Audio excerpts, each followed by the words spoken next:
O boi que guardava o sábado. Capítulo 31.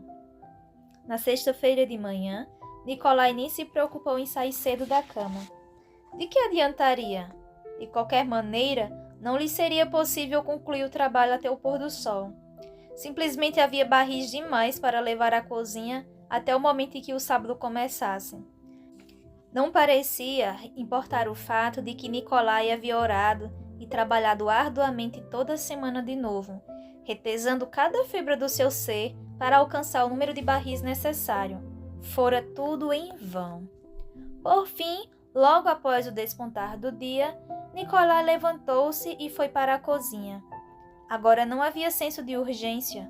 Ele podia tomar o desjejum naquela manhã.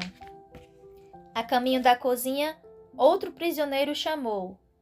É melhor você ir ao galpão e dar uma olhada naquele velho boi. Acho que ele ficou doido. E ele tá fazendo um estardalhaço por lá. Nicolai parou. Desejou ignorar o anúncio do homem, mas um fio de esperança de algo parecido com a semana anterior cintilou em seu coração. Não era possível, era? Poderia Maxime querer tentar uma repetição do seu desempenho? Nicolai virou-se e foi para o estábulo. Quanto mais se aproximava, mais otimista ficava. O velho Maxime estava mesmo furioso, se era realmente ele que fazia todo aquele barulho. Pelo som, era como se estivesse tentando demolir o galpão. Não acredito! Gritou Nicolai, correndo pela porta aberta do estábulo. Ali estava Maxime, puxando a correia e pisoteando o chão com impaciência. Nicolai inspecionou a cena por um momento apenas e depois partiu para a ação. Se Maxime queria transportar barris de água, então seria isso que eles fariam. Era mais tarde do que Nicolai queria que fosse, e agora ele desejava de todo o coração ter se levantado pela fé e feito sua parte. Mas ele não fizera e teria que compensar a hora e pouco desperdiçada na cama, se Deus lhe fosse tão misericordioso. A sensação que Nicolai teve foi estranha e quase cômica ao soltar Maxime apressadamente da correia, colocar a canga sobre seu pescoço e atrelá-lo à carreta. Durante a semana toda, ele havia trabalhado desde cedo até tarde para cumprir seu propósito. Era exclusivamente nisso que pensava, dia e noite. Mas depois, quando as coisas não aconteceram como ele planejara, sua fé vacilou e ele perdeu de vista a meta. Que vergonha! Nicolai se censurava o tempo todo. Dessa vez, quando precisava desesperadamente estar em pé e a caminho, havia dormido no ponto. Perdoa-me, Senhor, orou ele fervorosamente. Não sou digno de tua bondade. Ajuda-me a compensar o tempo perdido. Ajuda Maxime a fazer sua parte. Ele é mais digno da tua graça do que eu. Nicolai deu um suspiro ao verificar a corda que segurava firmemente os barris no lugar. Às vezes, os mudos animais não são tão patetas. Pelo menos sabem ouvir a voz de Deus.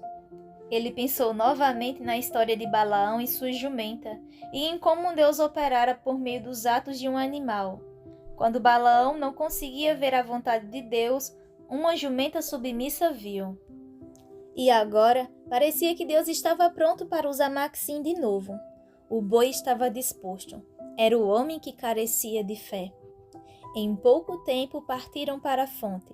Se alguém os houvesse observado, teria visto o boi correndo a toda velocidade para fora do campo, a cauda abanando, o carro balançando atrás dele e o homem correndo tudo o que podia para acompanhá-lo. Era como se o boi estivesse empenhado em alguma missão, e na verdade estava. Não mais parecia que o homem dava as cartas. Claramente, o boi estava no controle e determinava o ritmo em que trabalharia. Continuou correndo freneticamente, como se por algum motivo tivesse perdido a razão. Mais uma vez, Nicolai achou que aquilo era a coisa mais estranha que já presenciara. Era como se os anjos houvessem acendido uma fogueira por baixo de Maxime e inflamado seu espírito para cumprir a vontade e o maior desejo de Deus, que Nicolai fosse recompensado por seu desejo de honrar o santo sábado.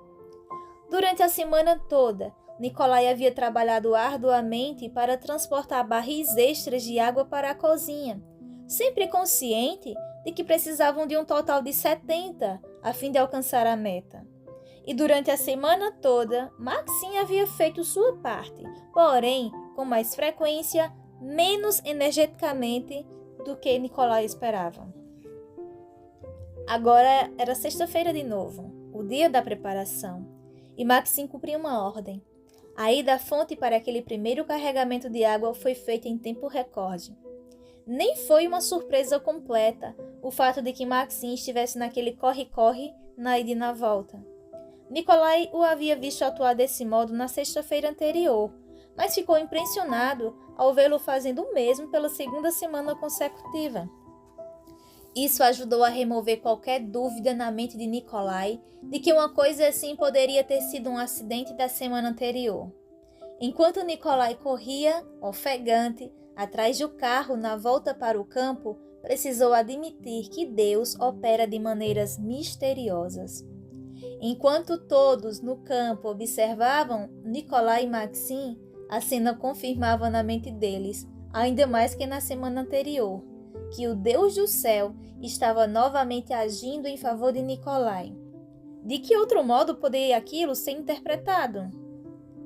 Desde que chegara ao campo de prisioneiros, Nikolai havia sido uma testemunha viva de determinação e lealdade. Aspectos do seu caráter começavam a tornar-se óbvio a todos, prisioneiros e guardas igualmente. Até o diretor foi forçado a admitir que ali estava um homem do mais alto calibre, alguém que preferia sofrer perseguição e dor a desonrar o Deus a quem servia. E agora, novamente, testemunhavam um milagre em andamento, evidência do poder que Deus se dispunha a demonstrar em favor de Nikolai. Era uma cena estranha e incomum, homem e boi correndo a toda velocidade para o campo e a carreta rodando com 2 barris cheios de água a bordo.